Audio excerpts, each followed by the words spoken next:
Today's show is about making healthy food choices. And I'm a big believer in eating organic food whenever possible. Why? Because pesticides were designed to damage the nervous system of bugs. So you have to think about what they might be doing to our nervous systems. The Environmental Working Group analyzed the amounts of toxicity of pesticide residues found in conventionally grown food, and they found that most contain multiple residues. So, for example, 30 different pesticides were found on strawberries, and apples had 50 different kinds. Well, my guest today is going to address the pesticide issue, as well as how some food manufacturers are manipulating us into thinking that certain toxic chemicals are actually good for us. Her name is Temra Costa, and Temra helps farms, businesses, governments, and people create sustainable food solutions. She's the former statewide director of California's Buy Fresh, Buy Local campaign and host, along with Deborah Coons-Garcia, of the Queens of Green, right here on Green 960 on Saturdays at 9:30 a.m. Pacific Time. She's also the author of Farmer Jane, Women Changing the Way We Eat, with stories of over 30 women farmers, educators, mothers, chefs, and how they're changing our food system for the better. Welcome to your supernatural life, Temra. Hi, thanks for having me on. Well, it's great to have you. So tell us, what inspired you to write Farmer Jane?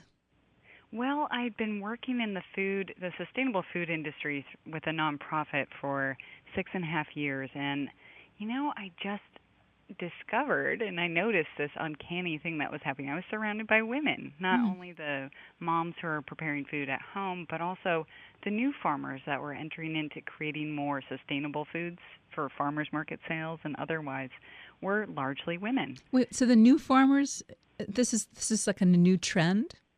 It really is. The last Ag Census showed an increase of 30% of women as primary farmers across the country. So it's something that's not just in California, but also goes beyond.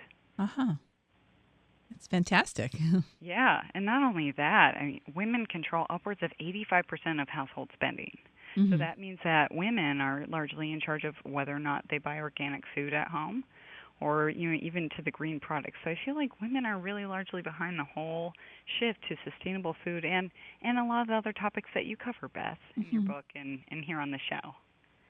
And so the inspiration for your book was this increase in farmers, women farmers in particular? Well, the book covers farmers, chefs, educators, and activists because it goes much beyond just farmers. And I just felt like women's stories weren't being told, and I knew that they played such a significant role in this transition. I just felt like it was time to really cover some stories and solutions that women are creating around the country to helping transform our food to one that's more sustainable. So when someone reads your book, what do you want them to do with the information? Well, the stories highlight how women, decided on a particular focus, whether it was farm worker issues, whether it was just providing nutritious foods for the local community or creating seasonable menus with, bringing people to food through flavor. All of their stories are really inspiring. And then the end of each chapter tells people how you as an eater, or if you're a farmer or if you're a food business, can also participate in the subject of each chapter. So it has real action-oriented discussion points and activities that people can do to incorporate it into their daily lives because we eat several times a day, and as many of the advocates now for sustainable food point out, that is a place where you can really affect a lot of change. Right. Also in your own health. I think food is so key to our health, and I think people don't really connect the dots, to see that what they're putting in their bodies can have a tremendous impact on their health and well-being. Even 5 years ago, environmentalists weren't talking about what was on their plates. I feel like that's transitioned. The Sierra Club, for example, had an oil and food campaign for a little while. They created a couple of videos, but still, I feel like it's still not a priority for environmentalists even, as much as you would think it. So people are still not making that connection, although it's definitely more prevalent today than ever before. Right. Now, when I opened up the show, I talked about pesticides. And, I always tell people, like, the thing to really pay attention to in terms of fruit, for example, I always say, well, if you are looking for, there are certain safer, less pesticide fruits and vegetables and ones that are high. And the one on my list is strawberries, because you can't wash the pesticides off. And my understanding is that they inject the soil with methyl bromide, and it comes up the root system. So let's talk a little bit about methyl bromide. Are they still using that in strawberries? I've heard mixed stories about that. Well, what happened with methyl bromide is that it was proven to be a greenhouse gas emitter. So it was banned from California strawberry production. They were told that they had to phase out by next year.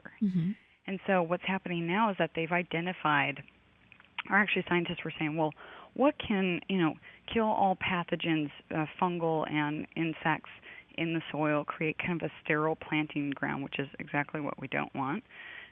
What's a chemical that we could replace methyl bromide with that doesn't cause ozone depletion? And what they've found is something that's much more toxic, unfortunately, and that California is still talking about whether or not they're going to pass it. As far as I'm concerned, California has ignored the protest against methyl iodine. So methyl iodide is a much more toxic poison that even the scientists themselves that are testing it don't want to touch. So if a scientist doesn't want to work with the chemical, what happens when you give farmers or farm workers this material to apply to their fields? Well, you have contamination of human health, right? You have that increased cancer rates, we can only assume, contamination of water and other problems. Well, so why would they choose something that's even more toxic than the first one? It doesn't make sense. It really doesn't make sense, except that they had to find a substitute. So they had to find something that could create the same kind of growing conditions, because the strawberry industry is such a huge one in California. So the growers very much addicted to having that sterile growing strata, right? So they're used to having that no fungus, anything, because fungus is a big problem with strawberries. So they needed something to replace it, and that was the only thing that they could find that caused similar sterile growing conditions. If you're just joining us, this is Your Supernatural Life, and I'm Beth Greer, and I'm speaking with Temra Costa. She's the author of the book Farmer Jane, and we're talking about methyl bromide and methyl iodide on strawberries. So what other fruits and vegetables are using this aside from strawberries? Is it being used, in other fruits that we're accustomed to eating? That's a really great question. I feel like that it's a fumigant and that fungicides are really used in strawberry production. That's the main crop that it's used for, but I'm not aware of outside ones. But the Pesticide Action Network, PANNA.org, that's PANNA.org, has been really active in pressuring the governor to not pass it, because it doesn't only impact our land, our workers, and what's in our strawberries, which I would never ever eat, but it impacts the rest of the country as we export our strawberries all over the country year round. That's a really good point, right? Because you go to New York, they're getting strawberries from California, so that's right. We're impacting, everybody. So it was just this last month in June, that was when it was open for comments. Everybody was trying to get people to call the governor to protest it, and it's still up for debate whether or not they're going to actually pass it. I haven't been able to find an update online yet, but the latest reports that I heard was that they were ignoring the concern about it, and the EPA was also involved in allowing it to even be passed. So that's a little disturbing. It's disturbing. So one thing as a consumer that we should pay attention to is when we're at the store, even though those conventional non-organic strawberries may look bright red and juicy and they may taste sweet, they are laced with this toxic chemical that we can't taste or smell or see, but it can be very damaging to our health. And so I always tell people to choose organic whenever possible. And when I go out to eat, I ask, are your strawberries organic? And if they're not, I choose something else. Definitely, and I would second that. And also check out the Environmental Working Group's Dirty Dozen list that they've just released. It's been getting great publicity on CNN and otherwise. and it has lettuce on that list. If it's not organic, don't eat it. Mm-hmm. And so this begs the question of, well, how much organic is really being served in the restaurant industry? Mm-hmm.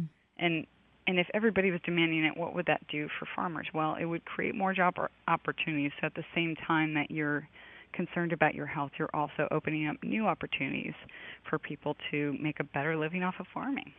Mm-hmm. Sure, that would be terrific. And the farmers that you spoke to, the women that are coming in, are they all organic? The women you interviewed? The women that were interviewed were not only organic, but many of them were beyond organic, which means that they're actually promoting regeneration of their farms. Uh-huh.